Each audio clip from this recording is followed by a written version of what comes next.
हाँ करके देखा आपने? हाँ, वो सब फॉलो किया, डिस्ट्रीब्यूशन चैनल सेल्स और डिवीजन को एक फिर से असाइन किया, कंबाइन किया। नहीं, वो नहीं, वो एग्जैक्ट जो मैंने स्क्रीन दिखाया था, वो स्क्रीनशॉट भेजा था, वो कह रहा हूँ मैं। हाँ हाँ, वो स्टार्टिंग से चारों किए, लास्ट में वो जो असाइन का था, सेल्स टॉप और सेल्स एरिया, उन्हें। सर एक बार वो दिखा देंगे, साइन योर ग्रुपिंग जो आपने व्हाट्सअप करा था, वो कहाँ पे था पार्ट? मिला नहीं मेरे को सर वो। दिख रहा है आपको स्क्रीन? Yes sir. एक मिनट, मैं रिकॉर्डिंग स्टार्ट कर दूं, शायद से मैंने रिकॉर्डिंग स्टार्ट नहीं किया।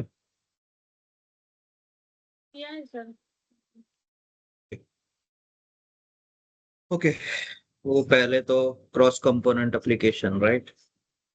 SIMG cross component. उसके बाद क्या बोला था मैंने? Sign grouping. एक मिनट, एक मिनट है। मैं वो पाथ एक बार फिर से देख लेता हूँ। Cross component, cross application component, फिर master data. Where is master data? हाँ सॉरी, मास्टर डेटा सिंक्रोनाइजेशन। फिर उसके बाद customer integration, customer vendor integration.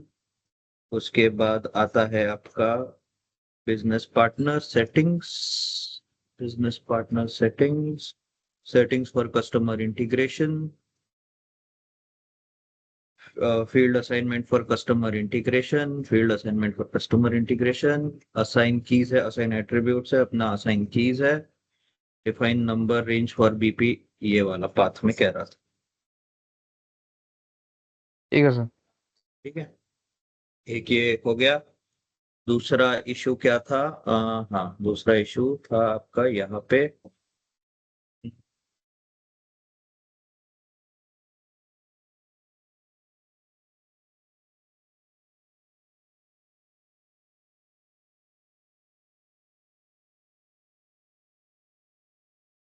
Sales and distribution, sales, sales document, sales document header, sales document header के बाद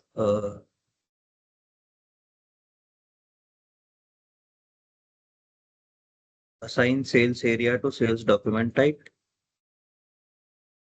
combine sales. और मैं ये कह रहा था कि इसको करके देखो, ये करके देखा आपने? हाँ सर, ये करके देखा और चारों स्टेप फॉलो। एक minute, let's try something here.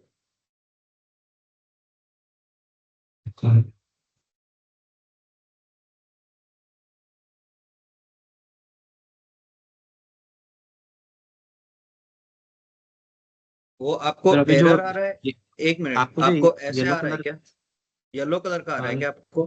हाँ इसके पहले आपको जो आया था ना अभी नीचे में, हाँ, तो वो उसको 5 बार, आप इग्नोर, इग्नोर मार सकते हो वैसे। Yellow colour is just a warning. एक बार करके देखो। वो भी आ रहा था। और उसके बाद भी जब एंट्री फिल किए ना न्यू एंट्री में, तो इधर भी रेड रेड करके आ रहा था बॉक्सेस, और नीचे बोल रहा था कि पहले जनरल सेल्स एरिया से असाइन करो, लेकिन वो तो पहले से असाइन है।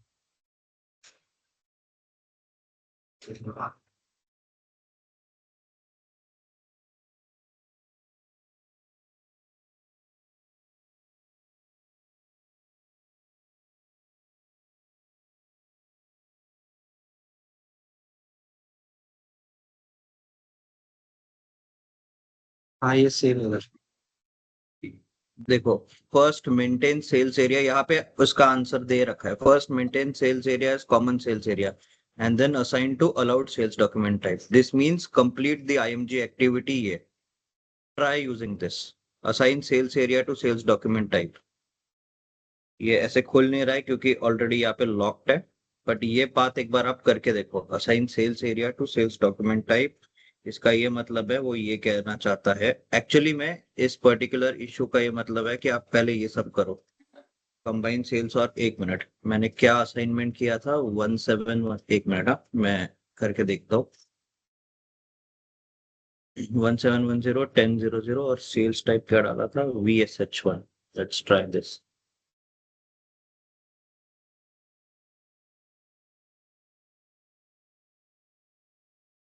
1710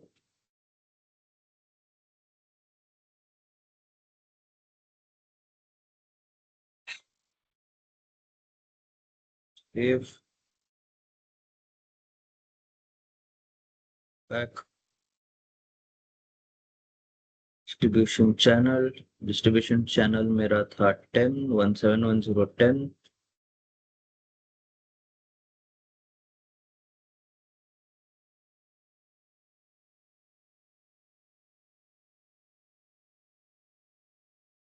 combined division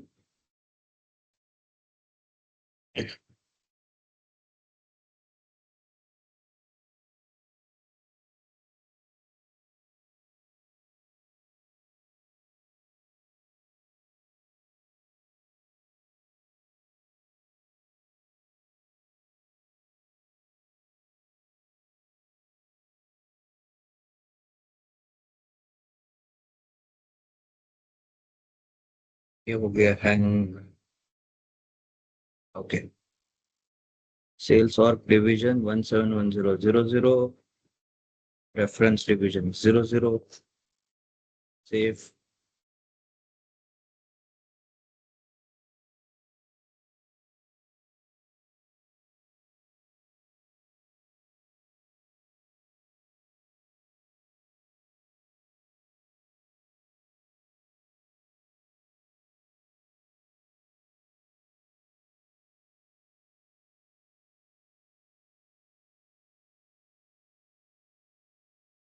हो गया सर लेकिन ये भी क्लियर करके देखा था, नहीं हो रहा। मतलब आपका असाइन क्रिएशन एसपीआरओ से आप पूरा फिर से रिविजिट करो क्रिएशन ऑफ सेल्स अगर आपके सामने मैंने एरर को रेप्लिकेट भी किया एरर को सॉल्व भी करके दिखाया तो इसका ये मतलब है कि आपका पूरा एंटरप्राइज स्ट्रक्चर आपको फिर से एक बार रिविजिट करना पड़ेगा और फिर ये ठीक। एक्टिविटी करनी पड़ेगी ठीक है हाँ ठीक ओके है।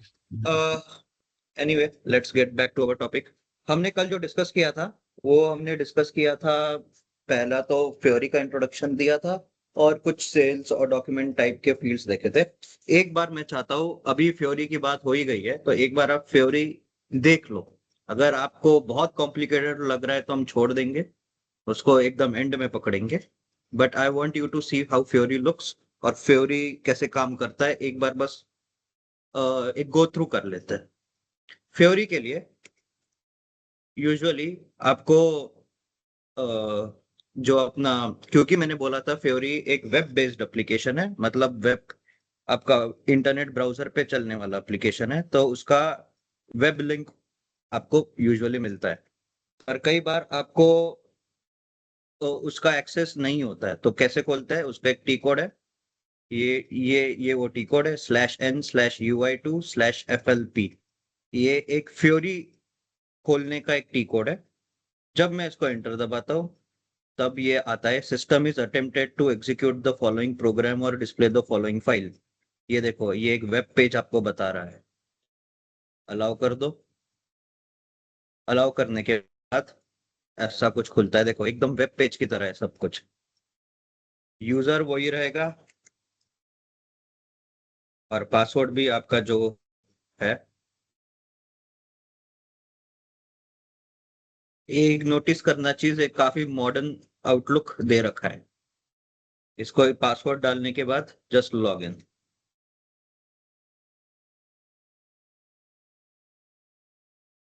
एकदम मॉडर्न तरीका है आपको याद होगा कल मैंने बोला था टाइल्स करके होता है तो ये टाइल है रिसेंटली पहली स्क्रीन जो यूज होती है वो रिसेंटली एडेड एप्स करके होती है या रिसेंटली यूज्ड एप्स करके होती है ये सर्च बार है यहाँ पे आप सर्च करके अपने एप्स ढूंढ सकते हो फॉर एग्जाम्पल क्रिएट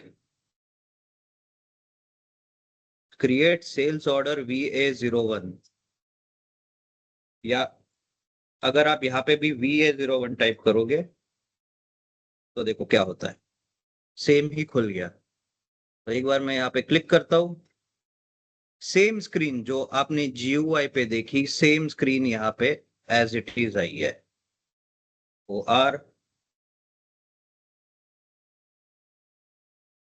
1710 1000 एंटर किए। ये असाइनमेंट हुआ नहीं है इसलिए नहीं खुल रहा है। OR1 होगा शायद से, लेट्स चेक।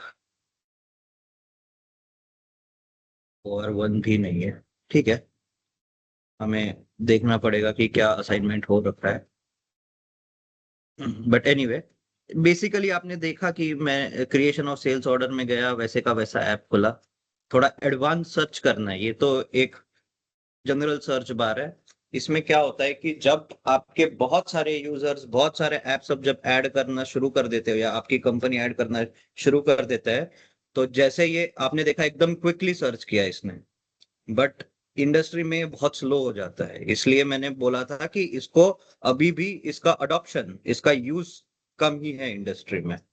अगर मैं यहाँ पे जाऊँ तो देखो मेरी क्या रिसेंट एक्टिविटीज है, फ्रीक्वेंटली यूज्ड कौन से मैंने एप्स यूज किए है। एक है यहाँ पे app finder, let's click on app finder. App finder लगा के आपको जो भी आपने अभी तक एक्टिविटी किया है, यहाँ पे देखो मेंटेन बिजनेस पार्टनर लिखा हुआ है, डिस्प्ले बिजनेस पार्टनर रिलेशनशिप, जितना भी है बिजनेस पार्टनर रिलेटेड इशू चीजें हमने की है, हम यहाँ पे डायरेक्ट क्लिक करके कर सकते हैं। यहाँ पे एडवांस एडवांस और मॉड्यूल वाइज फील्ड्स भी है, जैसे ये अकाउंट्स पेएबल के फील्ड्स है। नीचे अगर मैं जाऊँ तो सेल्स के भी फील्ड्स होंगे, let's see. Contract accounting, EAM, material, देखो मटेरियल जैसे मटेरियल मैनेजमेंट है यहाँ पे, परचेसिंग हो गया, सेल्स, ये सब सेल्स के एप्स है। आपको टी कोड याद करने की जरूरत नहीं है, आपको खाली ऐप ऐप ढूंढना है। और ऐप ढूंढना भी बहुत बड़ी बात नहीं है, यहाँ पे आप सर्च करोगे वो ऐप खुल जाएगा। जैसे for example sales master data, कौन सा ऐप खोले, लेट्स सी।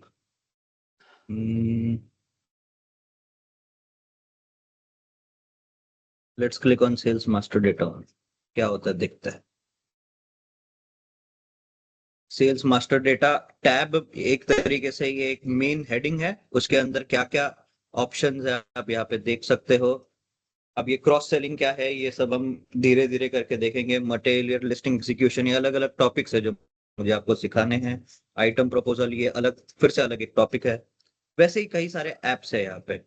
अगर मैं यहाँ पे जाऊँ फिर से, let's try to see SPRO खुलता है कि नहीं। SPRO अगर मैं डालूंगा क्या आता है, मैंने बस SPRO डाला और एंटर मारा है, तो SPRO रिलेटेड जो भी चीजें है उसको शो करना चाहिए।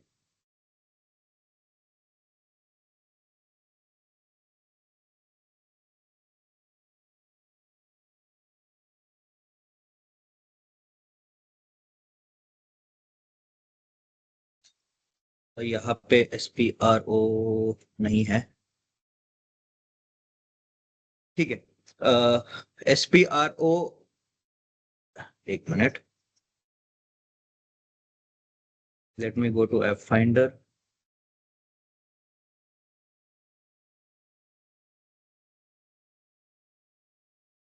सॉरी,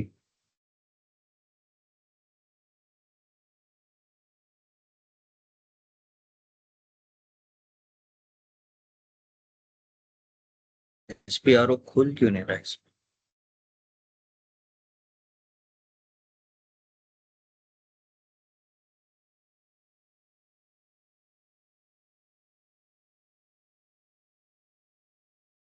जो आपको SPRO के पार्ट्स जैसे दिखे हैं, ये कौन सी स्क्रीन है, ये ये वाली स्क्रीन है जो आप यहाँ पे देख रहे हो। सेम स्क्रीन यहाँ पे उन्होंने मैप कर दिया है, exactly same screen. If I go to sales and distribution, bill of services, billing, credit management, master data, sales, अगर मैं सेम चीज यहाँ पे भी देखूँ, लॉजिस्टिक में गया था मैं, उसके बाद सेल्स एंड डिस्ट्रीब्यूशन में गया, same bill of services, master data, sale, same to same यहाँ पे आपको डेटा है। शिपिंग एंड ट्रांसपोर्टेशन जैसे यहाँ पे है, शिपिंग एंड ट्रांसपोर्टेशन है। तो एग्जैक्टली जो आपका GUI पे है उसका डायरेक्ट इम्प्लीमेंटेशन यहाँ पे है, और कुछ नहीं है। बस SPRO मुझे देखना पड़ेगा, SPRO मुझे दिख नहीं रहा है यहाँ पे। Let me just check. तो HPRO का फुल फॉर्म डाल के देखिए एक बारी। ग्लोबल सर्च में? नहीं, वो खुलेगा ही नहीं। Let me just check SIMG।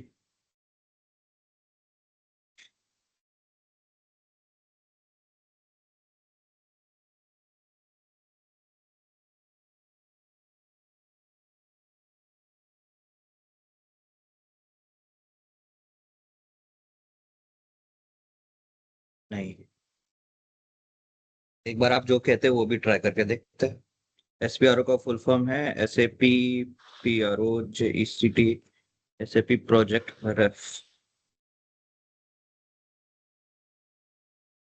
Reference object.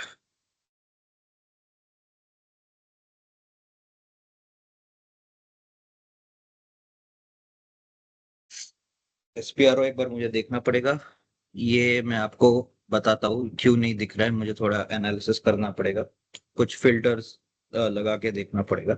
But anyway, वो SPRO तो हमारा GUI में है, so not to worry about that. तो एक बार जो भी आपको एरर्स आ रहे हैं और जो सॉल्व नहीं हो पा रहे, आप एक काम करके देखना, आप एक्सप्लोर करके देखना फ्योरी अपने आप से। Try to search apps. Apps में सर्च करना मतलब कुछ नहीं है, यहाँ पे बस डाल दो, ये देखो नथिंग रिलेटेड टू SPRO। वो मैं देख के आपको बताता हूँ। एक इंपॉर्टेंट चीज आपको ये बतानी थी, यहाँ पे भी देखो, यहाँ पे भी ऊपर कई सारे टैब्स है। अगर मैं मोर में जाऊँ तो इंटरनल सेल्स, इन्वेंट्री मैनेजमेंट, वही जो ऐप फाइंडर का यहाँ पे फंक्शन है, वो सेम चीज आपको यहाँ पे मिलेगी। एक चीज मैं दिखाना चाहता हूँ, फ्योरी, मैंने आपको कल बोला था फ्योरी के 3 टाइल्स होता है। ये इसको हम टाइल कहते हैं। इसके 3 टाइप के टाइल्स होता है। एक टाइल होता है जो कि जिसमें हम कॉन्फ़िगरेशन कर सकते हैं। एक टाइल होता है जिसमें हम डेटा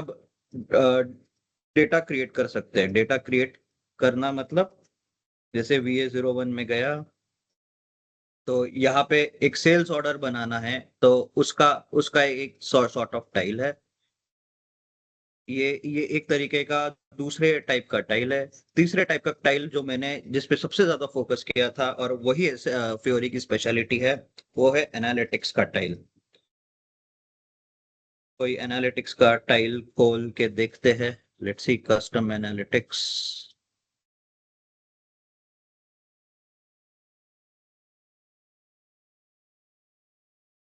एरर ये दे रहा है, ठीक है।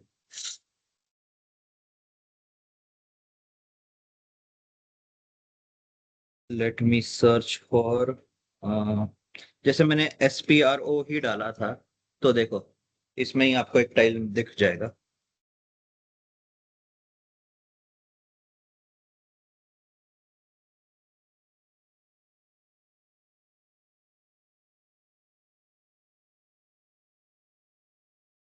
जैसे देखो SAP का, सॉरी, फ्योरी का और एक एडवांटेज ये भी है कि आपको ज्यादा सर्च और या ज्यादा बटन क्लिक करने की जरूरत नहीं है।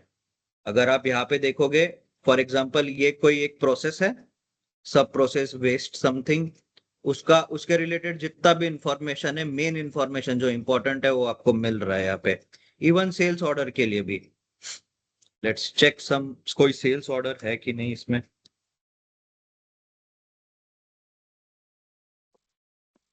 फॉर एग्जांपल यहाँ पे देखो एक ऐप है sales volume check open sales, let's see क्या ओपन सेल्स ऑर्डर है अपने पास इस पर्टिकुलर ऐप में।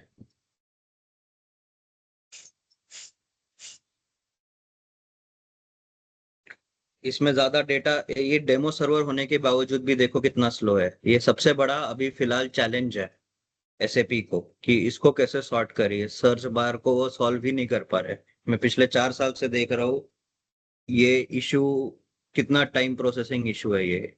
GUI में क्विकली हो जाता है, ये एक प्रॉब्लम है, बट ये फ्यूचर में SAP सॉल्व कर लेगा।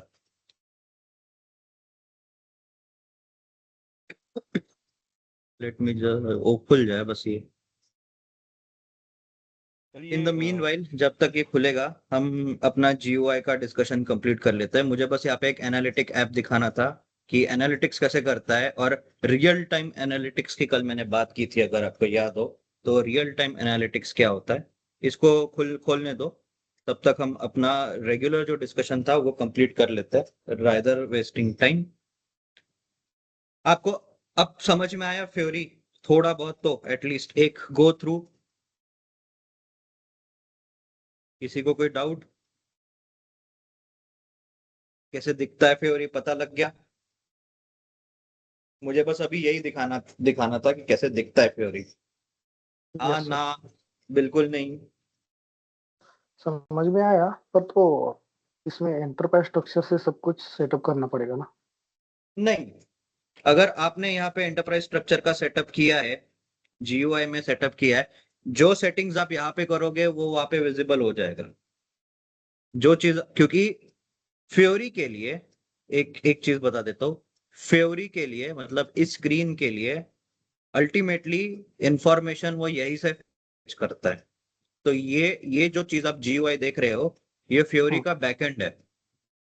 मैंने आपको अगर याद होगा, मैंने फ्रंट एंड बैक एंड की कल भी बात की थी कि फ्रंट एंड एक एप्लीकेशन, फ्रंट एंड एक यूजर को इंटरेक्शन करने का एप्लीकेशन होता है, जहां पे एक्चुअली यूजर क्लिक करता है, ऑप्शंस क्लिक करता है।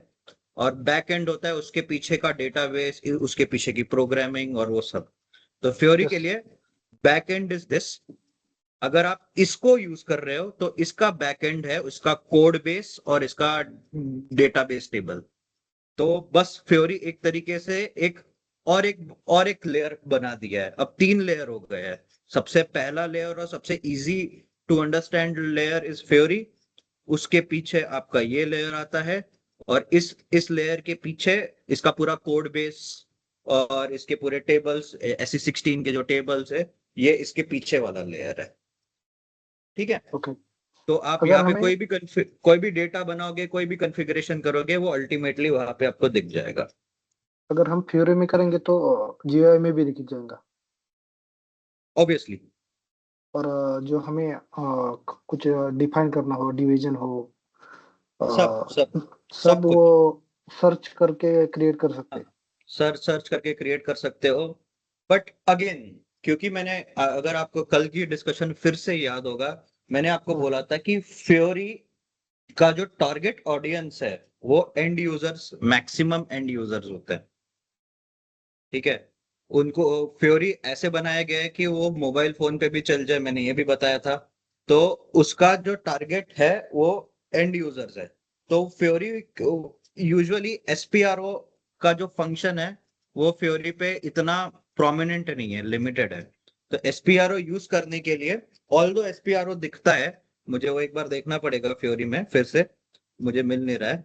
बट मोस्ट लाइकली हम एसपीआरओ का जो भी काम है वो यहीं पे करता है।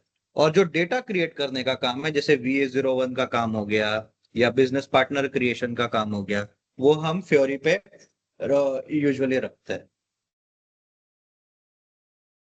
अभी फ्योरी का इतना ही मैं बताता हूँ आपको। वो ऐप भी नहीं खुल रहा है। एक मैं, अगर अभी खुला नहीं ऐप तो मैं कल एक ट्रांजैक्शन सॉरी ये एनालिटिक्स का ऐप खोल के आपको दिखा दूंगा, पहले से ही खोल के रख दूंगा ताकि आप इजीली देख पाओ।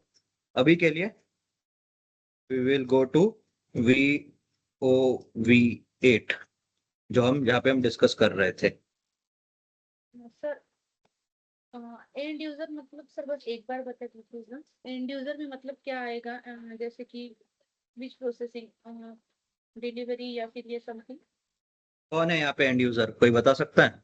मैं हूँ। हाँ बताओ, आप क्या, हम खुद है आप सर। एंड यूजर डे में टू डे, मैं। एक मिनट एक एक करके बोलो। प्रतीक प्रतीक ने बोला ना अभी सबसे पहले। हम्म, क्या करते हो प्रतीक एज एन एंड यूजर? जब इनवॉइस जनरेट होता है उसके बाद पेमेंट आने के बाद उसकी जर्नल एंट्री करते हैं हम। बस वही काम करते हो एसएपी में एज एन एंड यूजर? अभी एक 2 महीने से एसीपी पे आया हूँ मैं, उससे पहले टैली अच्छा, पे था। तो तो अभी अगर वही मैं ट्रेनिंग दी थोड़ा, उन्होंने। सर ठीक है। डेटा हाँ क्रिएशन बता होता है, सकते हो। हाँ।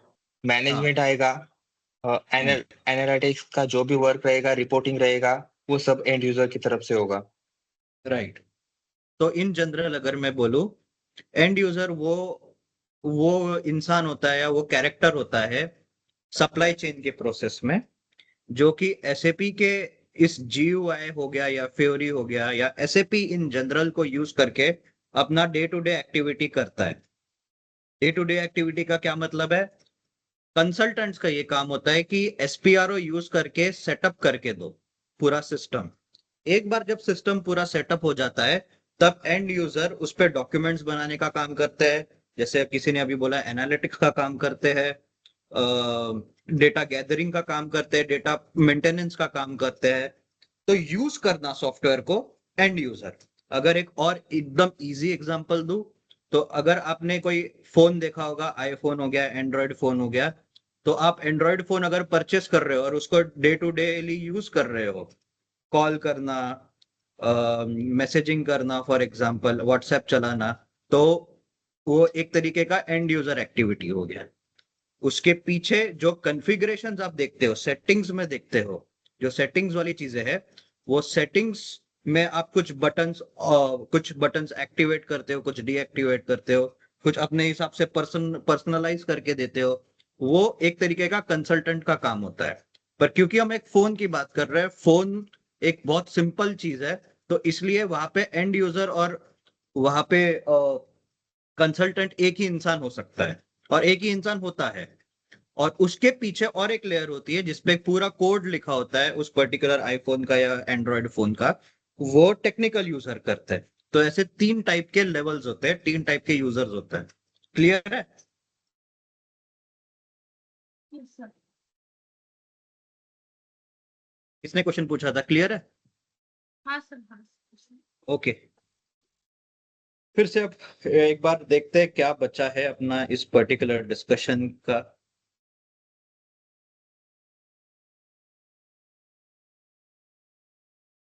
आई होप आपको अब ये सारे फील्ड्स और एटलीस्ट जितने मैंने समझाए मैक्सिमम आपको अब अंडरस्टैंडिंग आ गया है। मैंने 2-3 बार कवर किया है। आई होप आपको अब समझ में आ रहा है ये सब क्या है, क्या चल रहा है, क्यों है। यहाँ पे अगेन हम सब फील्ड्स कस्टमाइज करके दे रहे हैं यूजर को, तो इसलिए हम कंसल्टेंट्स होते हैं और यही हमारा मेन काम होता है। हमने कहाँ पे छोड़ा था? शिपिंग पे छोड़ा था। सिमिलरली शिपिंग की तरह बिलिंग के लिए ऑप्शंस है। यहाँ पे 2 फील्ड्स है, डिलीवरी रेलेवेंट बिलिंग टाइप और ऑर्डर रेलेवेंट बिलिंग टाइप। इसके बारे में अगर आपको याद होगा तो मैंने ये एक्सप्लेनेशन दिया था कि एक सेल्स ऑर्डर जब बनता है तो sales order depending on the material, जो आपका जो भी मटेरियल है उसके ऊपर कैसे बिलिंग करना है, मटेरियल के ऊपर डिपेंड करता है कि बिलिंग कैसे होगा यूजुअली। अब बिलिंग अगर अगर एक ऐसा मटेरियल आप यूज कर रहे हो जिसका एक डिलीवरी क्रिएट होना ही होना है, इसका ये मतलब है कि कस्टमर ने एक मान लो एक ऑर्डर क्रिएट किया, उसका एक डिलीवरी डॉक्यूमेंट बना, तो डिलीवरी डॉक्यूमेंट बनने के बाद जो इनवॉइस डॉक्यूमेंट बनेगा वो किस टाइप का इनवॉइस होगा वो ये बताएगा, डिलीवरी रिलेवेंट बिलिंग टाइप। दूसरा है ऑर्डर रिलेवेंट बिलिंग टाइप। अगर आपको एक बिल बनाना है directly from the order itself, मतलब आपको डिलीवरी नहीं बनाना है। अब ऐसे सिनेरियोस कौन से हो गए? जैसे सर्विस ले लो। सर्विस में क्या होता है कि आपने किसी को मान लो घर पे मान लो एसी खराब हो गया है और आपने किसी को एसी की सर्विसिंग के लिए बुलाया है, तो उसमें तो कोई डिलीवरी तो कर नहीं रहा है, उसमें कोई शिपिंग नहीं कर रहा है, तो इसका कोई फायदा नहीं, डिलीवरी डॉक्यूमेंट का कोई फायदा नहीं। तो इसलिए और एसएपी ने हमें ऑप्शन दिया है कि आप एक ऑर्डर बनाओ, ऑर्डर में आप सर्विस को ऐड करो, सर्विस को आप एक मटेरियल की तरह एक मटेरियल को आप एक सर्विस मार्क कर दो। वो कैसे मार्क होगा वो मैं आपको बताऊंगा व्हेन दैट टाइम कम्स। एक बार आपने उसको मार्क कर दिया एज अ सर्विस, तो आपको उसकी डिलीवरी क्रिएट करने की जरूरत नहीं है, आप डायरेक्टली ऑर्डर से ही आप बिलिंग कर सकते हो। तो उसके लिए ये ऑप्शन है। अब ये F2 क्या है? जब हम इनवॉइस के फील्ड्स को समझेंगे, जैसे ये सेल्स ऑर्डर के सारे सेटिंग्स है, वैसे ही सारे इनवॉइस के भी सेटिंग्स होते हैं। तो इनवॉइस के सेटिंग्स हम जब देखेंगे तब आपको ये F2 क्या है ये समझ में आएगा।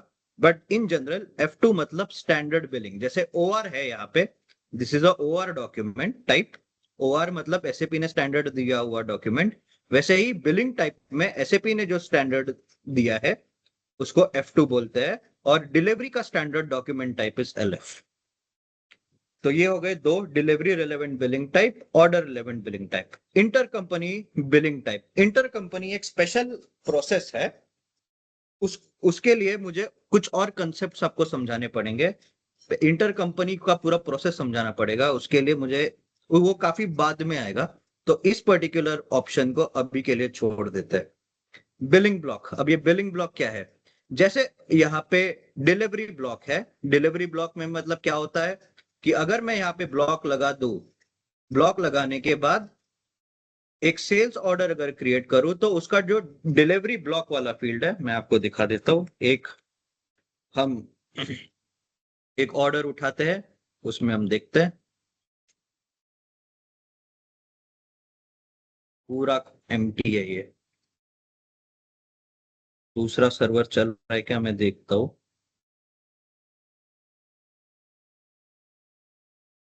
दूसरा सर्वर उन्होंने बंद ही कर दिया। अब ये हो गया मुश्किल।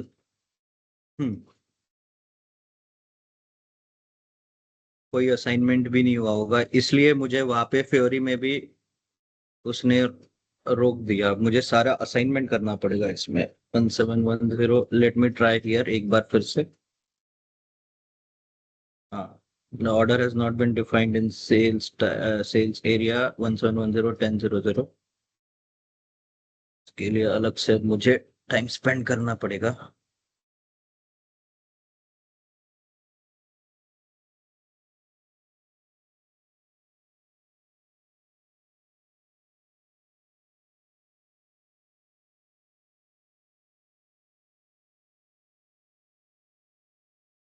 बेसिकली वो ये कह रहा है जो अभी मैंने आपको स्टार्टिंग में ही बताया था।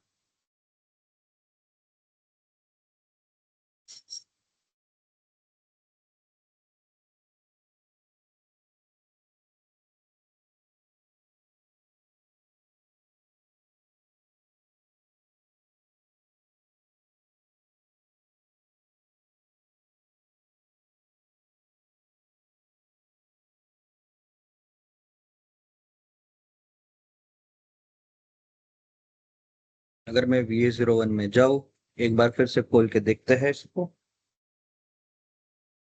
यस, देखो, अब क्योंकि मेरे पास एक बिजनेस पार्टनर नहीं है, मटेरियल नहीं है, तो इसको अभी के लिए इग्नोर कर दो।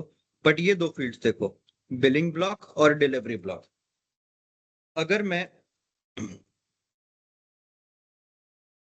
अगर मैं यहाँ पे बिलिंग ब्लॉक लगा दूं, कोई भी इसमें से मैं बिलिंग ब्लॉक लगा दूं और एक ऑर्डर क्रिएट करके सेव करूं, अगर मान लो कि मैंने ये ऑर्डर क्रिएट करके सेव कर दिया, तो ऑटोमेटिकली मेरा बिलिंग ब्लॉक यहाँ पे दिख जाएगा आपको। ये क्यों होता है, हम बिलिंग ब्लॉक क्यों लगाते हैं? कई सारे रीजन हो सकते हैं, उसके सारे रीजंस, कुछ कुछ रीजंस आपको यहाँ पे दिख जाएंगे।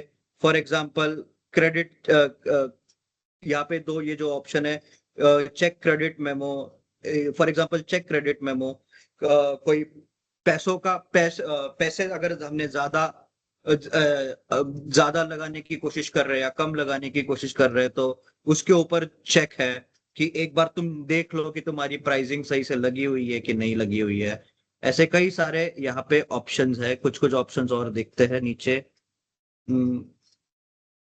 प्राइसिंग इनकम्प्लीट, अगर आपको मान लो कि आपको प्राइस पूरा चेक करना है, और अगर प्राइस इनकम्प्लीट मेंटेन हुआ है, तो वो उसका आप बिलिंग नहीं बनाना पसंद करोगे, आधा अधूरा क्यों प्राइस लगाना है, तो उसके ऊपर अगर आपको बिलिंग डॉक्यूमेंट में ब्लॉक लगा के पहले चेक करवा लेना है पूरा डॉक्यूमेंट, तो उसके लिए ये पर्टिकुलर बिलिंग ब्लॉक है।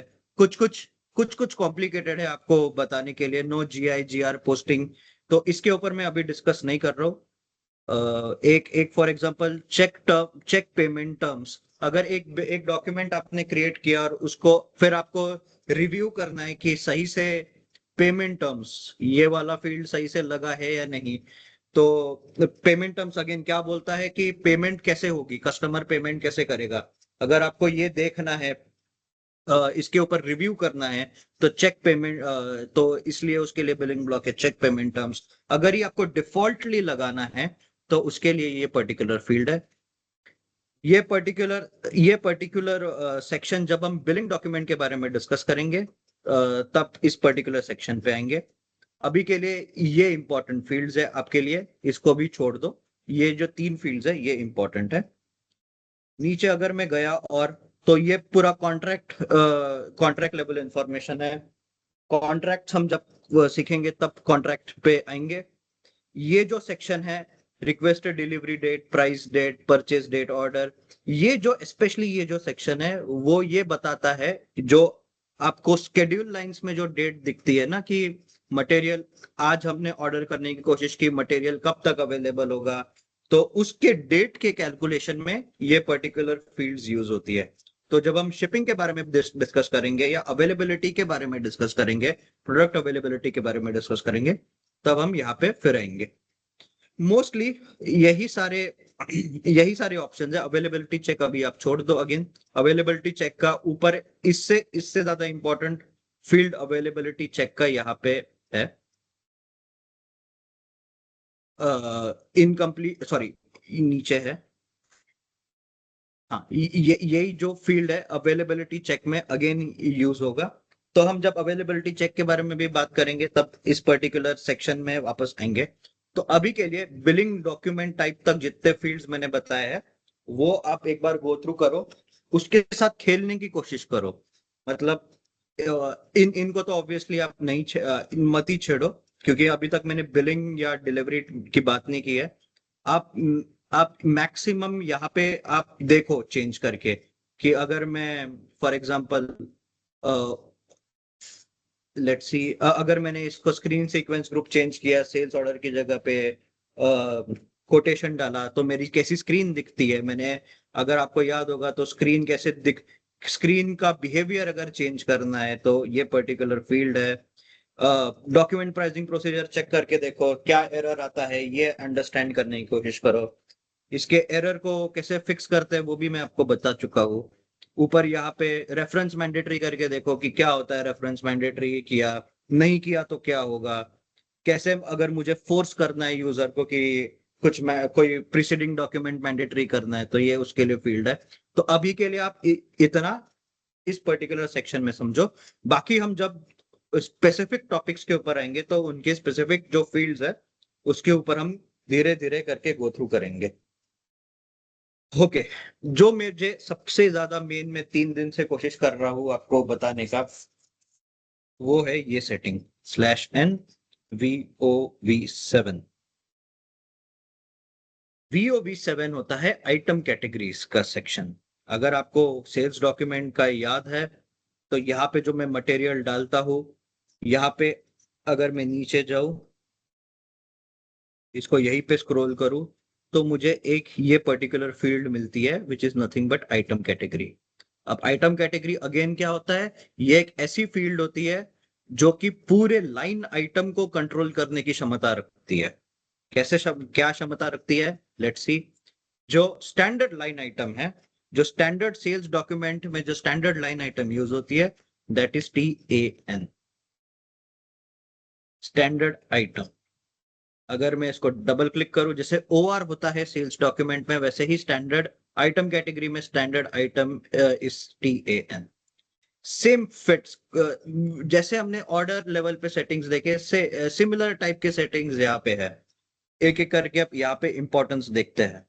सबसे पहले आइटम टाइप, अगर मैं यहाँ पे सेलेक्ट करूं, इसके अंदर जाऊं, तो किस टाइप का ये पर्टिकुलर आइटम है, ये टैन एग्जैक्टली बताता क्या है। ये स्टैंडर्ड आइटम तो सिर्फ हमने नाम दिया है, पर उसका बिहेवियर कैसे होगा। क्या ये एक नॉर्मल आइटम है तो इसलिए ब्लैंक, ये क्योंकि मैंने कहा कि डिफॉल्ट SAP ने दिया हुआ आइटम कैटेगरी है तो इसलिए यहाँ पे टैन लिखा हुआ है। यहाँ पे अगर आपको मान लो कि ये पर्टिकुलर आइटम कैटेगरी खाली पैकेज मटेरियल में यूज करना है तो पैकेजिंग आइटम करके है। अगर आपको कोई मटेरियल ये बताना है कि ये टेक्स्ट डॉक्यूमेंट है, मतलब आप कोई डॉक्यूमेंट भेज रहे हो जिसमें खाली टेक्स्ट रिलेटेड इंफॉर्मेशन है तो टेक्स्ट आइटम है। कुछ एग्जांपल देखते हैं। अगर मैं पीछे जाऊं और लेट्स सी टेक्स्ट आइटम यहाँ पे TATX करके है, अगर मैं इसके अंदर जाऊं तो यहाँ पे देखो आइटम टाइप बी मार्क है। क्या है ये item type B? Is nothing but your text item. तो आइटम कैटेगरी के बिहेवियर या आइटम कैटेगरी क्या बिहेवियर दिखाएगा, किस टाइप का बिहेवियर दिखाएगा, वो आइटम टाइप बताता है। तो इसको बेसिकली कंट्रोल करता है ये फील्ड। Let's go back. जो हमारा स्टैंडर्ड आइटम था, लेट्स गो इनसाइड दैट। ये होता है आइटम टाइप। कंप्लीशन रूल, अगर मैं इसको फिर से खोलूं कंप्लीशन रूल, तो हमें ये बताता है कि एक आइटम कब कंप्लीट है। अगर मैं इसको F1 दबा के खोलूं, क्या लिखा है? The rule for establishing when a quotation और contract is complete, this is completion rule. सिर्फ कोटेशन और कॉन्ट्रैक्ट नहीं, सेल्स ऑर्डर के लिए भी होता है। इसमें इसका यूज भी है। For example, specify that a quotation is complete only after quantity has been fully referenced by subsequent document. इसका क्या मतलब है? आप इस पर्टिकुलर सेक्शन को यूज करके अपने खुद के रूल्स बना सकते हो। जैसे कि जो यहाँ पे अभी एग्जांपल दिया है वही मैं एक्सप्लेन कर रहा हूँ। जैसे कि मान लो कि आपने कोटेशन बनाया, कोटेशन में मान लो किसी कस्टमर ने बोला कि मुझे 5 मटेरियल चाहिए। 5 मटेरियल, कोटेशन तो आपने बना लिया 5 मटेरियल का, पर अगर सेल्स डॉक्यूमेंट आप उसी कोटेशन का बनाने की बनाओगे और 5 वहां पे सेल्स ऑर्डर में 5 क्वांटिटी की जगह आपने 4 क्वांटिटी डाल दी, तो अगर वहां पे आपको ये बताना है कि नहीं, सेल्स ऑर्डर तभी कंप्लीट होगा या सेल्स ऑर्डर का लाइन आइटम तभी कंप्लीट होगा जब क्वांटिटी 5 ही होगी, मतलब जो कोटेशन में आपने वैल्यू डाला है, क्वांटिटी डाला है, वो सेम क्वांटिटी सेल्स ऑर्डर में है, तभी एक पर्टिकुलर लाइन आइटम कंप्लीट है। तो ऐसा कुछ रूल अगर आपको लगाना है, ये एक एग्जांपल बताया रूल का, ऐसे कई सारे दूसरे रूल्स भी है यहाँ पे जो जनरल SAP ने दिए हुए खुद के रूल्स है। Item is complete with the first reference, item is complete after full quantity has been reference. जो मैं एग्जांपल दे रहा था वो ये था, full quantity has been reference. Item is reference via contract release, आपने कॉन्ट्रैक्ट बनाया है और कॉन्ट्रैक्ट अगर एक रिलीज स्टेट में है। अब ये रिलीज स्टेट का कॉन्ट्रैक्ट क्या होता है, जब आप कॉन्ट्रैक्ट के बारे में डिस्कस करेंगे तब हम उसके ऊपर आएंगे। बेसिकली एक कॉन्ट्रैक्ट क्रिएट करने के बाद उसको एक तरीके से अप्रूव करवाना पड़ता है, तो अगर वो अप्रूव हो गया है तो उसको हम रिलीज्ड बोलते हैं। तो उस पर्टिकुलर सेक्शन में अगर आप एक सेल्स ऑर्डर बना रहे हो एक कॉन्ट्रैक्ट के थ्रू, तो अगर वो एक अप्रूव्ड कॉन्ट्रैक्ट है और उसका सेल्स ऑर्डर बना रहे हो तभी लाइन आइटम कंप्लीट होगा। तो उसके रूल्स यहाँ पे सेट करना है, तो उसके लिए कंप्लीशन रूल है ये पर्टिकुलर ऑप्शन। स्पेशल स्टॉक अभी के लिए छोड़ दे रहा हूं, जब हम स्टॉक के बारे में बात करेंगे तब हम स्पेशल स्टॉक के ऊपर आएंगे। इंपॉर्टेंट जो फील्ड है वो है बिलिंग रेलेवेंस। अब ये बिलिंग रेलेवेंस क्या है देखते हैं। अगर मैं यहाँ पे जाऊं, इसके ऑप्शंस में जाऊं, तो देखो क्या क्या है। एम्प्टी अगर मैंने रखा तो नॉट रेलेवेंट फॉर बिलिंग। तो एक item can be made relevant for billing and not relevant for billing, और कई सारे बीच में भी कई सारे ऑप्शंस है। सो ऐसे कुछ मटेरियल हो सकता है जिसका बिल बनाने की जरूरत नहीं है। अब वो कैसे कैसे मटेरियल है, जैसे पैकेजिंग वाले मटेरियल ले लो। अब ये जो पैकेजिंग वाले मटेरियल है, जैसे आपका कार्डबोर्ड हो गया या पेपर रैपिंग हो गया, उसकी बिल करने की जरूरत नहीं है। कुछ बिजनेस में उसकी बिल करने की बिल्कुल जरूरत नहीं है, तो आप नॉट रिलेवेंट फॉर बिलिंग उसको मार्क कर सकते हो। तो कोई आइटम की अगर आपको बिल बनाना है या कैसा बिहेवियर होना चाहिए बिलिंग स्टाइल में, तो वो ये पर्टिकुलर फील्ड कंट्रोल करता है। अब यहाँ पे के का क्या मतलब है? Delivery relevant invoices for partial quantity. इसका क्या मतलब है कि ये पर्टिकुलर आइटम कैटेगरी खाली डिलीवरी क्रिएटेड जो मटेरियल्स है उसके ऊपर उसके ऊपर बिल करने के उसी का ही बिल करना है। तो यहाँ पे इसलिए के है। Delivery related invoices for partial quantity. अब ये पार्शियल क्वांटिटी क्या चीज है? मान लो कि हमने एक सेल्स ऑर्डर बनाया है 5 क्वांटिटी का, उसमें से हमने पूरे पांचों का डिलीवरी नहीं बनाया है, उसमें से मान लो सिर्फ 2 ही क्वांटिटी का हमने डिलीवरी बनाया है। अगर उस खाली 2 ही क्वांटिटी का बिलिंग करना है तो ये पर्टिकुलर ऑप्शन अलाउ करता है। तो अगर पार्शियल क्वांटिटी का भी बिलिंग करवाना है तो हम यहाँ पे के रखते हैं। क्लियर है? बिलिंग रेलेवेंस ये इंपॉर्टेंट फील्ड है, ये क्वेश्चन पूछा जाएगा। इसको अगर आप प्रॉपर डेफिनेशन देखना चाहते हो तो फंक्शन F1 अगर आप करोगे तो कैसे कैसे क्या क्या लॉजिक है ये आप पूरा यहाँ पे पढ़ सकते हो।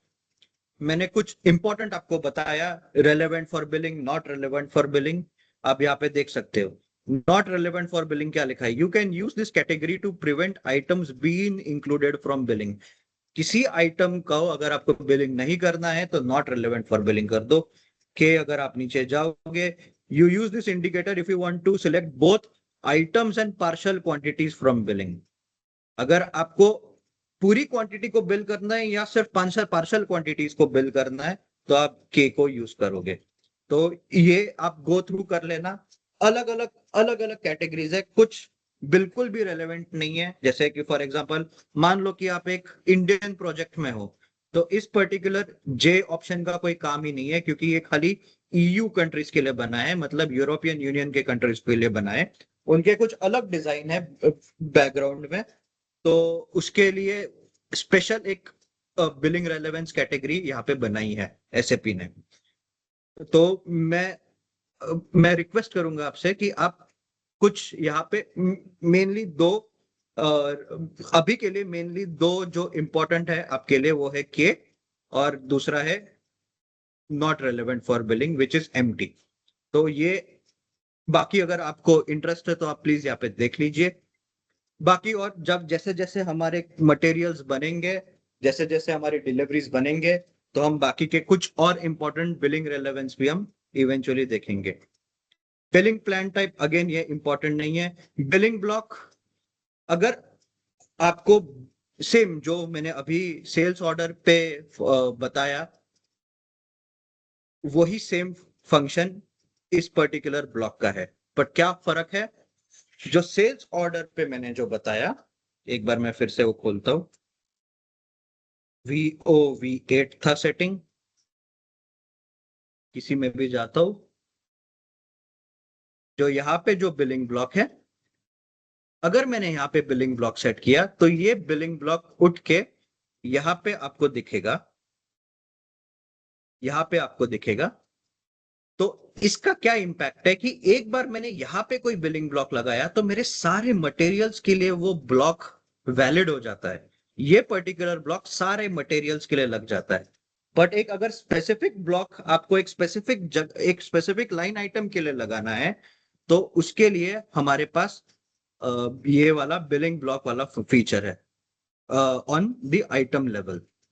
बिलिंग ब्लॉक वाला फीचर है on the item level. Pricing ये एक फिर से बहुत इंपॉर्टेंट फीचर है। आपको किसी लाइन आइटम को प्राइस करना है कि नहीं, उसकी अगर कोई प्राइसिंग रखनी है कि नहीं, ये पर्टिकुलर ऑप्शन उसके लिए दिया है। अब कुछ मटेरियल ऐसे हो सकते हैं कि अगर आपने सिनेरियो सुना होगा by one get one free, तो उस पर्टिकुलर केसेस के लिए कि अगर एक मटेरियल खरीद रहे हो और दूसरा मटेरियल फ्री मिल रहा है तो इस पर्टिकुलर केसेस के लिए हम ये पर्टिकुलर ऑप्शन यूज करते हैं। अगर आप यहाँ पे देखोगे pricing for free goods 100% discount, यहाँ पे अगर आप देखोगे यहाँ पे एक्स मार्क है। एक्स का क्या मतलब है? एक्स का मतलब है प्राइसिंग स्टैंडर्ड, मतलब इसकी पूरी प्राइस लगेगी। एक दूसरा आइटम कैटेगरी देखते हैं, जैसे ये TAN है। अगर मैं बैक जाऊं और TANN खोलूं which is item free of charge items, इसके अंदर मैं जाऊं तो यहाँ पे देखो क्या है, प्राइसिंग बी है। अगर मैं बी क्या है ये खोलूं, प्राइसिंग फॉर फ्री गुड्स, तो अगर मैं इस पर्टिकुलर आइटम कैटेगरी को यूज करूं सेल्स ऑर्डर में तो जो भी मेरा मटेरियल होगा, अगर उसकी आइटम कैटेगरी TANN है तो उसके ऊपर कोई प्राइस नहीं लगेगा। अभी डेटा नहीं है, नहीं तो मैं आपको दिखा देता। एक बार मैं डेटा मेंटेन करता हूँ तो फिर ये जो मैंने अभी तक इंपॉर्टेंट फील्ड्स आपको बताए उस सबको हम चला के देखेंगे कि क्या इम्पैक्ट आता है सेल्स डॉक्यूमेंट के ऊपर।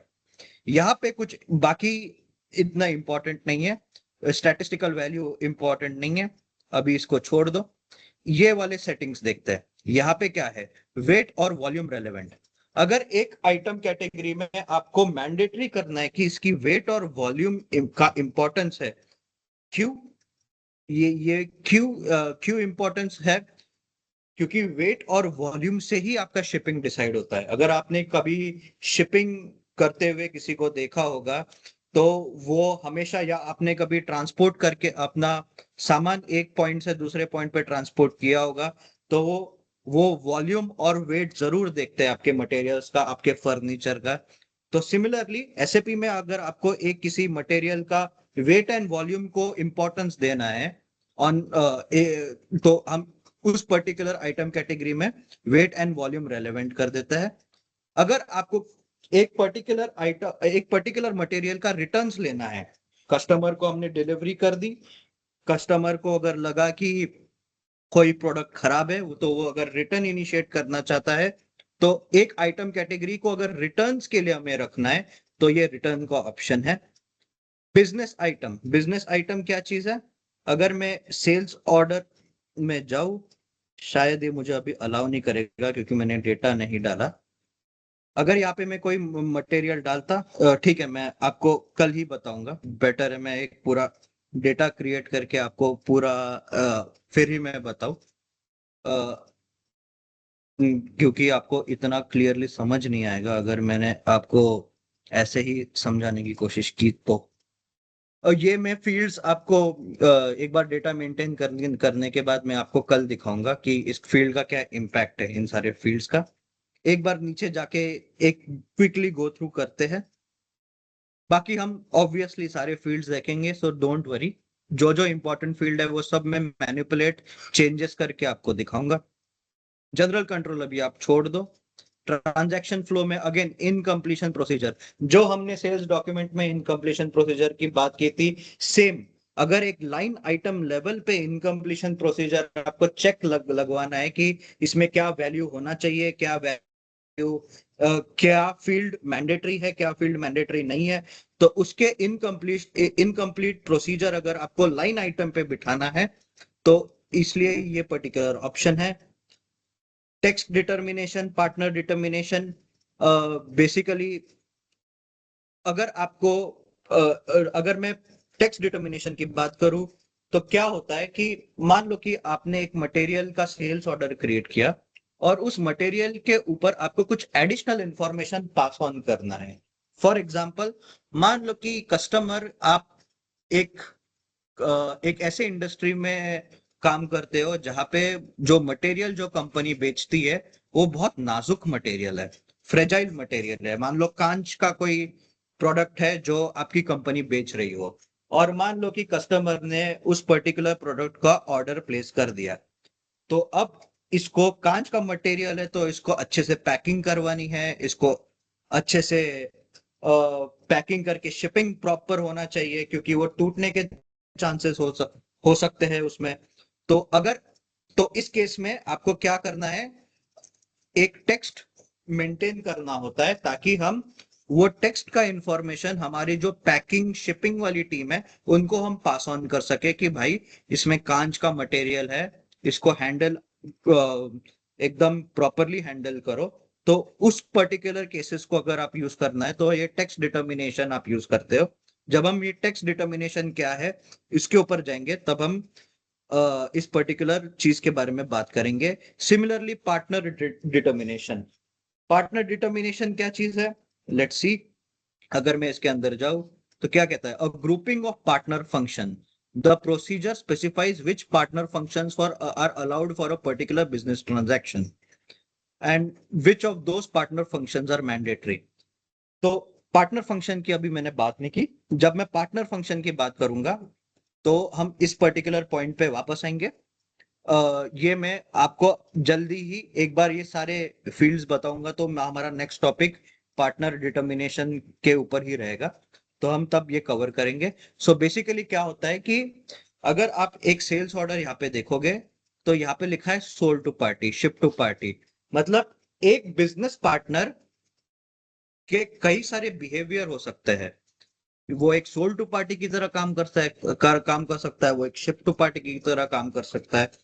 तो सिमिलरली पार्टनर का फंक्शन कैसे डिफाइन होगा, वो ये पर्टिकुलर फील्ड होगा, कंट्रोल करेगा। अब एग्जैक्टली मैं अभी एक्सप्लेन नहीं करना चाहता प्रॉपरली, जब हम पार्टनर डिटर्मिनेशन की बात करेंगे तब इस पर्टिकुलर फील्ड पे आएंगे। और देखते हैं और क्या इंपॉर्टेंट फील्ड है जो अभी आपके लिए रेलेवेंट है। इसमें से कोई अभी इंपॉर्टेंट नहीं है। बिल ऑफ मटेरियल कॉन्फ़िगरेशन, इसको लेकर आपका कोई काम भी नहीं है एक्चुअली, क्योंकि अगर मैंने आपको बताया, आपको अगर याद होगा कि bill of material sales and distribution के काम की चीज नहीं है, तो इसको अभी मैंने आज तक इस पर्टिकुलर फंक्शन को यूज भी नहीं किया, तो इसको सीखने का इतना इंपॉर्टेंस नहीं है from a sales and distribution perspective. नीचे अगर मैं जाऊंगा तो बस दैट्स ऑल। बाकी ये इतना इंपॉर्टेंट अभी के लिए नहीं है। वैल्यू कॉन्ट्रैक्ट्स के बारे में हम बात करेंगे तो वैल्यू कॉन्ट्रैक्ट्स के ऊपर आएंगे। बाकी इतना इंपॉर्टेंट नहीं है, बाकी हमारे यूज का भी नहीं है। तो अभी के लिए बस इतना समझो।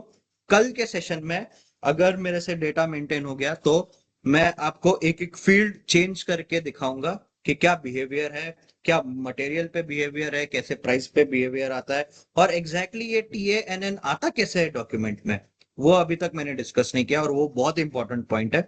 कल हम इसके ऊपर ही डिस्कस करेंगे। आई होप आपको थोड़ा आइडिया आ गया होगा आइटम कैटेगरी क्या चीज है, उसमें क्या क्या इंपॉर्टेंट कंट्रोल्स है। क्लियर है? सर ये थर्ड पार्टी अनफॉर्चुनेटली सारा डेटा उड़ गया, आइटम्स, तो मैं दिखा नहीं पाया आज। हाँ बताओ। सर ये थर्ड पार्टी आइटम की कैटेगरी कैसे पता चलता है? वो वो आपने एक वो मैं आपको डॉक्यूमेंट, कल के सेशन में बताऊंगा कि आइटम की कैटेगरी कैसे पता लगेगी, यही मुझे एक इम्पोर्टेंट कवर करना है। प्रकाश मेरे पास डेटा होता, नहीं तो मैं आज ही दिखाता। वो आइटम डिटर्मिनेशन उसको कहते हैं। वो आइटम डिटर्मिनेशन में आपको एक एक आइटम डिटर्मिनेशन कल बताऊंगा कि सेल्स ऑर्डर में डिटरमाइन कैसे होता है। तो थर्ड पार्टी होगा तो कैसे डिटरमाइन होगा, स्टैंडर्ड होगा तो कैसे डिटरमाइन होगा, फ्री ऑफ गुड्स होगा तो कैसे डिटरमाइन होगा। ठीक है? Okay sir. Hello sir. Hello sir. हाँ हेलो हाँ हाँ, बताओ बताओ।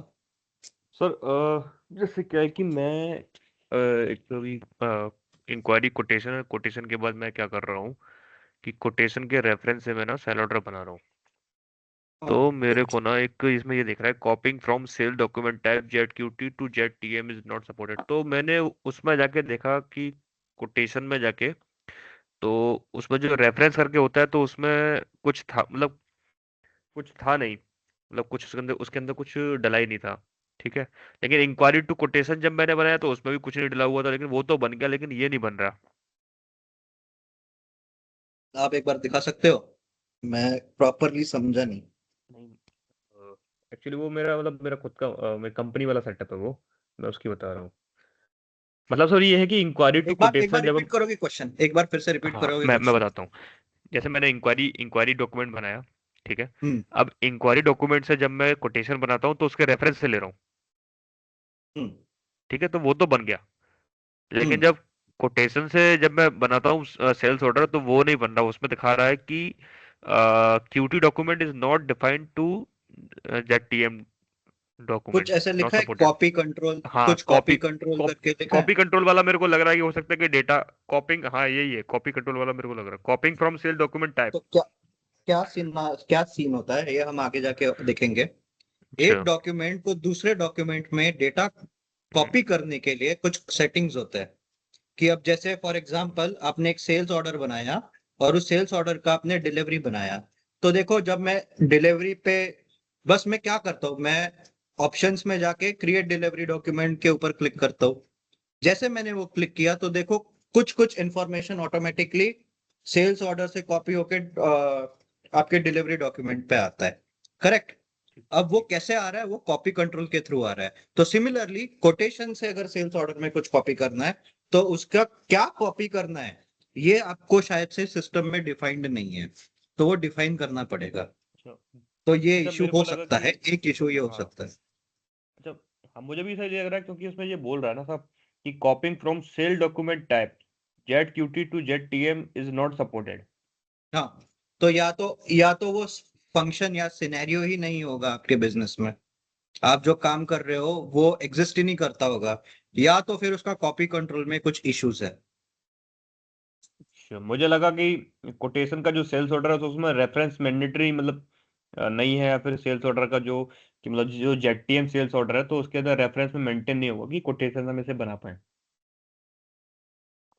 तो मैंने वो चेक किया तो उसमें वो फील्ड खाली पड़ा हुआ था, लेकिन इंक्वायरी टू कोटेशन जो कोटेशन फॉर्म है उसमें मैंने चेक किया तो लेकिन उसमें भी कुछ नहीं था, तो लेकिन वो तो बन गया लेकिन ये नहीं बना, तो मुझे लगा है हो सकता है कॉपी कंट्रोल मिसिंग होगी, डेटा कॉपी एक कॉपी कंट्रोल है, कॉपी एक कंट्रोल डेटा हो ट्रांसफर सकता नहीं है। हो पा रहा। हाँ जी हाँ जी, हम्म, चलिए ठीक है, मैं वही पूछ रहा था। Hello sir. हाँ, हमें प्रैक्टिस जीआई पे या फिर पे कौन सा बेहतर रहेगा? जो आपको सही लगता है अभी के लिए वो यूज करो। आप एक्सप्लोर करो खुद से, मैं ये चाहता हूँ कि आप एक्सप्लोर करो। फ्योरी मैंने आपको अभी आपको ऊपर ऊपर से दिखा दिया, हम्म, आप खुद जाके चीजें देखो फ्योरी पे। ये कोशिश करो कि फ्योरी का डेटा कैसे मैप हुआ है आपके जीयूआई के डेटा के साथ। ये आपका एक्चुअली एक होमवर्क मान के आप चल लो, और कोशिश करो कि फ्योरी में आप एक बार चला के देखो, जिसमें आपको अभी के लिए कंफर्टेबल लगता है वो आप यूज करो। फिर से मैं वो बोलूंगा कि अभी भी इंडस्ट्री में, स्पेशली मेरे वाले इंडस्ट्री में, मैं ऑटोमोटिव सेक्टर में काम करता हूँ, तो उस हम्म, इंडस्ट्री में स्पेशली 80% जीयूआई पे ही काम होता है, 20% फ्योरी पे काम होता है। ओके। सर क्या है सेम हम कि लोग के यहाँ भी अर्नब है। वालों की तरफ से बोला जा रहा है कि अगर सर्वर का प्रॉब्लम है तो फ्यूरी पे काम करो। हाँ, तो ऐसे करो कि जिस जिसमें सर्वर का प्रॉब्लम जहां जहां पे आपको आ रहा है, जैसे बिजनेस पार्टनर क्रिएट करते वक्त आपको जीयूआई पे इशू आ रहा है, तो वो मेरे हम्म, हिसाब से फ्योरी पे भी आना चाहिए, क्योंकि कनेक्टेड ही है। बट एक बार आप ट्राई करके देखो। मुझे अभी तक मैंने आज ही बैठ के पूरा एक बिजनेस पार्टनर बनाया था, मुझे इशू नहीं आया बिजनेस पार्टनर का, तो ओके। क्या जीपी जीयूआई पे तो रोलिंग नहीं के आया। ग्रुपिंग को नंबर असाइन ग्रुपिंग करने में जीआई में प्रॉब्लम ग्रुपिंग आ का रहा भी ग्रुपिंग का भी मुझे कोई इशू नहीं आया। तो है। ओके। आप, अगर आपको इशू आ रहा है तो एक बार आप फ्योरी पे सर्च करके देखो। कुछ नहीं करना है, बस बिजनेस पार्टनर लिखना है। मैंने आपको शायद से बिजनेस पार्टनर के एप्स भी कुछ कुछ ऊपर ऊपर से दिखाए थे, आप एक्सप्लोर करो, try to create it, try to see. क्योंकि आप बिजनेस पार्टनर का वहां पे टाइल या जो ऐप है वो भी क्लिक करोगे ना, सेम स्क्रीन ही खुलेगी जो जीओआई पे आपको दिखता है, तो आपको समझ में आ जाएगा। ओके पर सर। अगर अगर मान लो कि बिजनेस पार्टनर एक एक तरीके से एक, देखो मैंने कंसेप्ट बता दिया है आपको, बट मान लो कि जीयूआई पे भी नहीं हुआ, फ्योरी पे भी नहीं हुआ, कुछ भी नहीं काम कर रहा है, तो सबसे बेस्ट होता है जो सिस्टम में ऑलरेडी बिजनेस पार्टनर मेंटेन्ड है, किसी ने अगर कोई मेंटेन किया है, कोई डेटा अवेलेबल है, तो उसी को ही उठाओ। अगर उसका सेल्स एरिया मेंटेन्ड है तो बहुत ही बढ़िया, उसी को उठाओ और उसको अपने सेल्स एरिया को एक्सटेंड करो खाली, ताकि कम से कम आपका जो भी सेल्स डॉक्यूमेंट क्रिएशन है वो हो जाए। क्योंकि बिजनेस पार्टनर कैसे क्रिएट करना है, उसके अकाउंट ग्रुप कैसे क्रिएट करना है, उसके ग्रुपिंग कैसे क्रिएट करना है, वो इतना इंपॉर्टेंट नहीं है। मैंने, क्योंकि किसी ने मुझे उस दिन क्वेश्चन पूछा था कि इसका ग्रुपिंग, इसका नंबर रेंज कैसे होता है, इसलिए मैंने वो पूरा आपको कंसेप्ट बताया। वो मास्टर डेटा, फिर से मैं बोलूंगा, मास्टर डेटा एसडी का काम नहीं है। मास्टर डेटा के लिए एमडीएम करके एक टीम होती है, मास्टर डेटा यस। मैनेजमेंट, उनका काम होता है ये। तो मटेरियल क्रिएट करना हो गया, बिजनेस पार्टनर क्रिएट करना हो गया, ये आपकी रिस्पॉन्सिबिलिटी 80% नहीं होता है, पर अगर आपको पता है तो वो तो बहुत ही बढ़िया है। आप एमडीएम टीम की फ्यूचर में मदद कर सकते हो, या उनको सपोर्ट दे सकते हो। अगर एमडीएम को कुछ इंफॉर्मेशन चाहिए सेल्स रिलेटेड, तो आपको क्योंकि बैकग्राउंड थोड़ा सा पता है, आप उनमें मदद कर सकते हो उनको। बट अगेन आपकी रिस्पॉन्सिबिलिटी वो नहीं है, वो एक्चुअली में आपका फोकस होना भी नहीं चाहिए कि मैं ग्रुपिंग क्रिएट कर रहा हूँ, ग्रुपिंग असाइन क्यों नहीं हो रहा है, ये आपका फोकस नहीं होना चाहिए। जो मैं आपको अभी कंट्रोल्स दिखाया है कल या इस हफ्ते में, जो मैंने आपको सेल्स डॉक्यूमेंट के कंट्रोल्स दिखाया है, वो सबसे ज्यादा इंपॉर्टेंट है, उस पर आपका फोकस होना चाहिए। मैंने बिजनेस पार्टनर और मटेरियल क्रिएशन इसलिए बताया ताकि आप एक अपना खुद का मटेरियल, खुद का बिजनेस पार्टनर क्रिएट करके आपके सेल्स डॉक्यूमेंट में आप बस खाली यूज कर सको। अल्टीमेटली अपना पूरा डिस्कशन जो O2C साइकिल जो मैंने आपको बताई थी, उसमें ना मैंने मटेरियल के बारे में डिस्कस किया, ना मैंने बिजनेस पार्टनर के ऊपर डिस्कस किया। मैंने कोटे इंक्वायरी से लेकर बिलिंग डॉक्यूमेंट का वो पूरा साइकिल है, वो हमारे लिए इंपॉर्टेंट है। ओके, अगर किसी का सेल्स एरिया मेंटेन है या नहीं वो कैसा पता चलेगा? किसी का सेल्स एरिया मेंटेन है या नहीं? SE16 में जाओ, मैं दिखा देता हूँ। अब इसमें कुछ भी डाटा मेंटेन नहीं है, पर एक बार देख लेता है SE16। एक अगर आपको ये पता लगाना है कि बिजनेस पार्टनर किसी सेल्स एरिया के लिए मेंटेन है या नहीं, एक बार ये खुल जाए बस।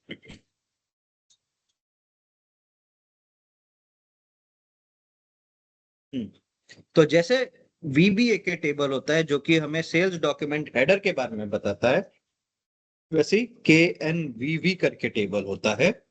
KNVV में मैं अगर जाऊं तो मुझे एक कस्टमर है, उस कस्टमर कौन से सेल्स और डिस्ट्रीब्यूशन चैनल डिवीजन के लिए क्रिएटेड है वो दिखता है। नंबर ऑफ एंट्रीज अभी 34 कस्टमर्स ऑलरेडी क्रिएटेड है, देखते हैं। एग्जीक्यूट अगर मैं करूं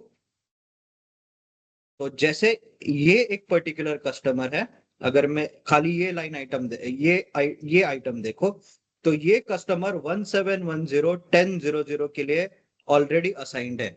तो इसका अगर मैं बिजनेस पार्टनर खोलूं, इसको अगर मैं कॉपी करूं, अगर मैं /OBP में जाऊं,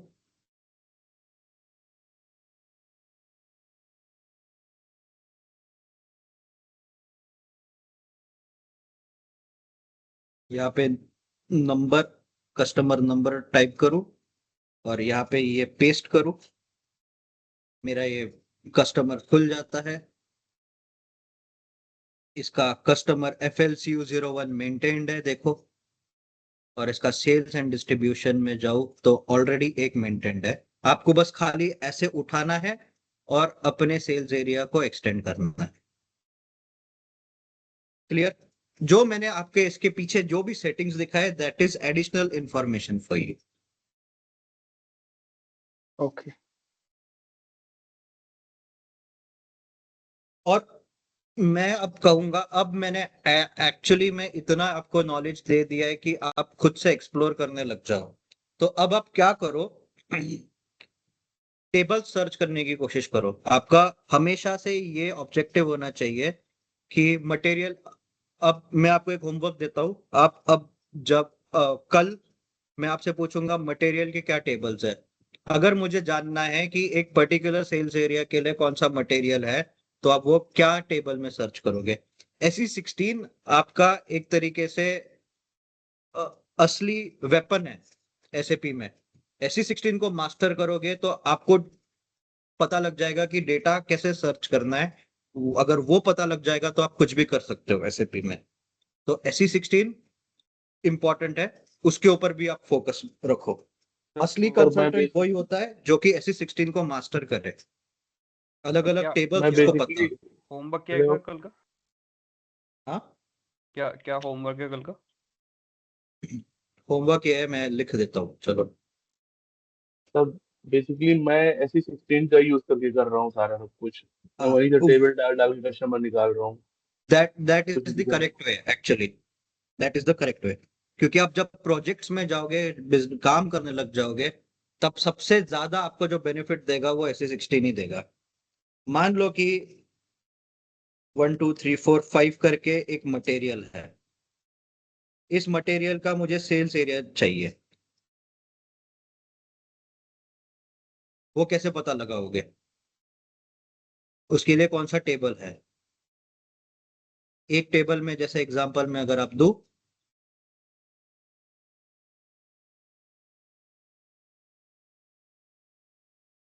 टेबल्स कहाँ चले गए? एक टेबल होता है MVKE।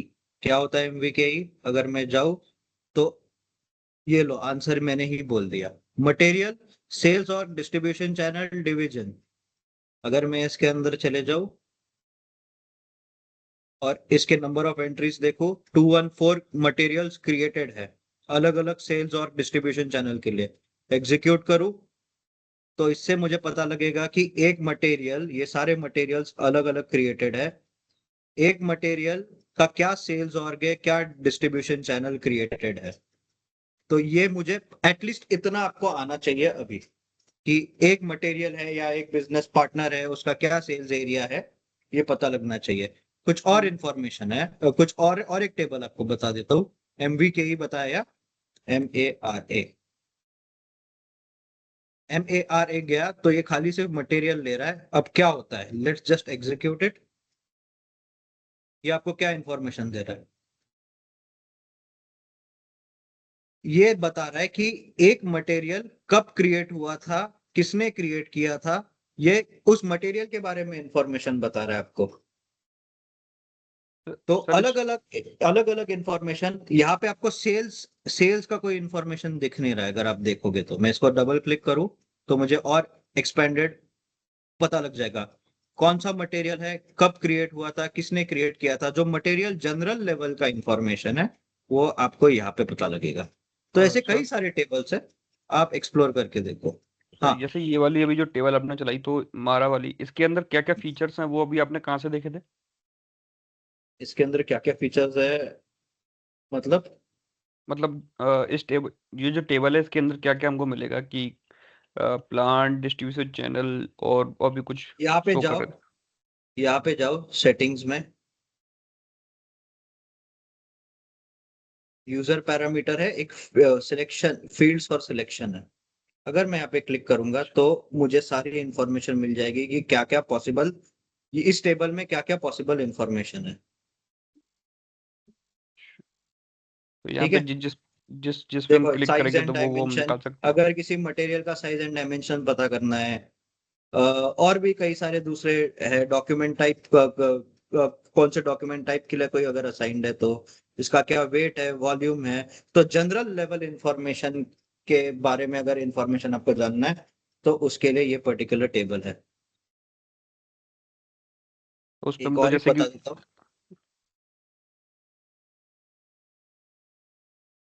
MAKT। MAKT बताता है कि मटेरियल का क्या डिस्क्रिप्शन है, इसलिए डिस्क्रिप्शन के दो फील्ड्स है। Let's execute it.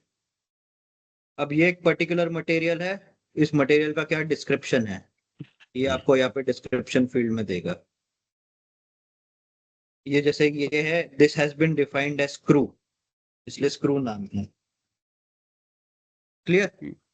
सर इसका एक बार वो निकालना सेटिंग में जाके। सेटिंग्स में गया, फील्ड फॉर सिलेक्शन, इसमें सिर्फ तो खाली 4 ही फील्ड्स है, क्योंकि ये अच्छा खाली डिस्क्रिप्शन बताता है ये पर्टिकुलर अच्छा सर टेबल। एक मिनट, इस पे ना ये क्लिक टिक हो रखा है तो उन वाले में टिक नहीं था चारों तो पर। बेसिकली दिखाता हूँ, मैं वापस गया, ये पर्टिकुलर टेबल में दिखा रहा था MARA, इसमें खाली एक है। अब मान लो कि आपको खाली मटेरियल के ऊपर नहीं, आपको और भी सिलेक्शन फील्ड्स ऐड करना है। तो मैं सेटिंग्स जाऊंगा, फील्ड ऑफ सिलेक्शन में जाऊंगा। मान लो कि मुझे ये पता लगाना है कि मैंने कल या किसी एक रैंडम डेट पे कौन सा मटेरियल क्रिएट हुआ है, क्रिएटेड बाय, क्रिएटेड ऑन, ये दो मैंने फील्ड्स ऐड किए। जैसे मैं ग्रीन बॉक्स मार्क करता हूँ तो अब यहाँ पे नोटिस करना ये दो फील्ड्स आ गए। अब ओके क्रिएटेड बाय, अगर बेस्ट के यूजर ने क्रिएट क्या क्या किया है ये मुझे पता लगाना है। तो देखो मटेरियल की फील्ड खाली है, क्रिएटेड ऑन खाली है, बस क्रिएटेड बाय डाल रखा है। नंबर ऑफ एंट्रीज देखूंगा तो 69 एंट्रीज बेस्ट यूजर ने क्रिएट किया है। एग्जीक्यूट करूंगा तो सारे मटेरियल्स जो बेस्ट यूजर ने क्रिएट किए हैं वो मुझे सारे यहाँ पे मिल जाएंगे। ओके ओके, ओके तो तीन तीन चीजें आपको याद रखनी है टेबल को लेकर। एक है कौन कौन सी टेबल मैंने बताई, एक है मैंने बिजनेस पार्टनर लेवल की टेबल बताई। अभी के लिए आपको ये देखो, एक्सप्लोर करो। एक मटेरियल के बारे में बताया, और सर तीसरा एक जो डीपी बोला था डॉक्यूमेंट। सर एक जैसे उन्होंने पूछा था अभी सेल्स एरिया के लिए, तो एक डीपी का लाइक ऐसे 16 में जाकर अगर टीबीटीए डालेंगे ना, तो सारे सेल्स एरिया जो कॉन्फ़िगर्ड है वो ऑटोमेटिक आ जाएंगे लिख के उधर पे, तो उनके लिए थोड़ा इजी हो जाएगा देखना फिर तो कौन सा कॉन्फ़िगर है। पर वो क्यों पता लगाना है आपको? अभी किसी ने वो पूछा आप, था कि सेल्स एरिया कौन कौन सा कॉन्फ़िगर पता लगाना हो तो हाँ, तो ऐसे कई सारे टेबल्स हैं। मैंने बोला ना, एसएपी डेटा स्टोर ही टेबल लेवल पे करता है। तो इतने सारे टेबल्स है, कुछ मुझे भी पता नहीं है, कुछ शायद आपको पता है, मुझे पता नहीं। ऐसे भी हो सकता है, बहुत सारे टेबल्स है, क्या क्या आप याद करोगे? पर इन जनरल आपको जो डे टू डेली एक्टिविटी में यूज होता है, वो मेनली इन तीन तीन टाइप के टेबल्स ही यूज होता है। और जो टेबल्स आपको नहीं पता, वो आप इंटरनेट से ऑब्वियसली ढूंढ सकते हो, इंटरनेट उसी के लिए। Clear? Yes sir. Yes sir. ठीक है, फिर बहुत टाइम हो गया। थैंक यू ऑल, कल बात थैंक यू सो करते मच। हैं। Thank you sir, thank you.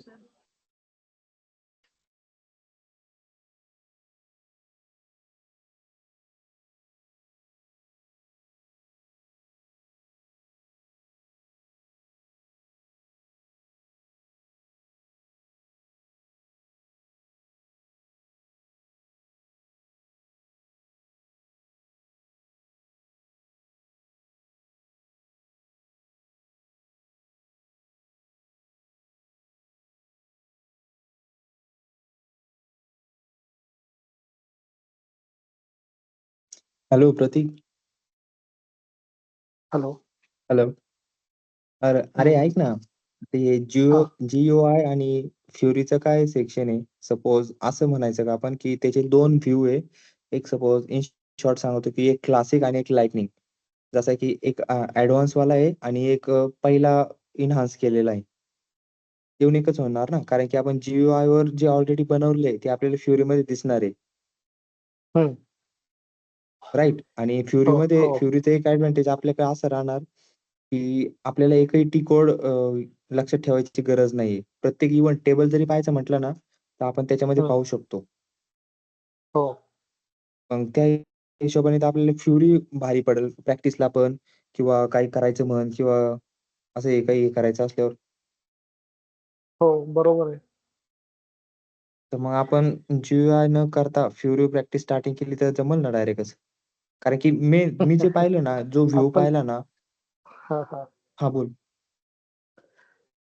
काय की आता सरांनी दाखवलं फ्युरीवरती बरेच प्रॉब्लेम आहेत की सर्च केलं तर लवकर सर्च होत नाहीये, फाइंड आउट काही होत अरे नाहीत काही काही गोष्टी. सर्च केलं तर म्हणजे आपला सिस्टमचा प्रॉब्लेम आहे. पहिली गोष्ट. यांनी सगळा डेटा रिफ्रेश केलेला आहे. त्यामुळे तिथे लवकर तर काही येणारच नाही. सगळा इरेजच झालाय जवळपास. प्रॅक्टिस मग कसं करणार डेटाच नाही तर. आणि डेटा मग जीयूआयचाच तिकडे जाणार ना रे फ्युरीमध्ये. इकडे पण डेटा हो नाही जाणार अवेलेबल तसा तर सध्याला. जीआय मध्ये जर प्रॉब्लेम येतो, समजा आता एखादा आपण ग्रुपिंग करतो बिझनेस हां. पार्टनरचं, त्या ग्रुपिंगला आपल्याला नंबर रेंज असाइन करावं लागतं. हो. नंबर रेंज कशासाठी की ज्यावेळी बिझनेस पार्टनर क्रिएट करतो, एखादा कस्टमर क्रिएट करतो, त्यावेळी त्याला एखादा नंबर मिळावा की ह्या नंबरचा हो. कस्टमर. जी नंबर रेंज असाइन करतो त्याच वेळी माझ्या सर्व्हरमध्ये प्रॉब्लेम येतो, त्यामुळे मला पुढे जाता येत नाही. हां, बरोबर आहे. ते घेणार नाही पुढे पण तसं पण. आणि जर ते तिथं होत नाही तर मग ते फ्युरीमध्ये कसं होईल आता हे बघावं लागेल. आता मी ते थोड्या वेळानं चेक करणार. तर ट्राय करून बघ, ते तुझ्याकडे सिस्टम आहे. पण झालं तर चांगलंच हो, आहे. कारण की फ्युरी बेस्ड राहणार आहे. जरी फ्युरी जरी घेतलं तरी पण तुला ते रिमोट सिस्टम ऍक्टिव्हेटच करावी लागेल ना. नाही, रिमोट सिस्टम ऍक्टिव्हेट करायला मी लॅपटॉप ठेवलाय रे तिथं. तो मला विंडोज अपग्रेड करून देणार आहे. आज तो ओके. नव्हता, त्यामुळे मग सिस्टम पण नाही माझ्याकडे. मी फोनवरूनच अटेंड केलंय आज.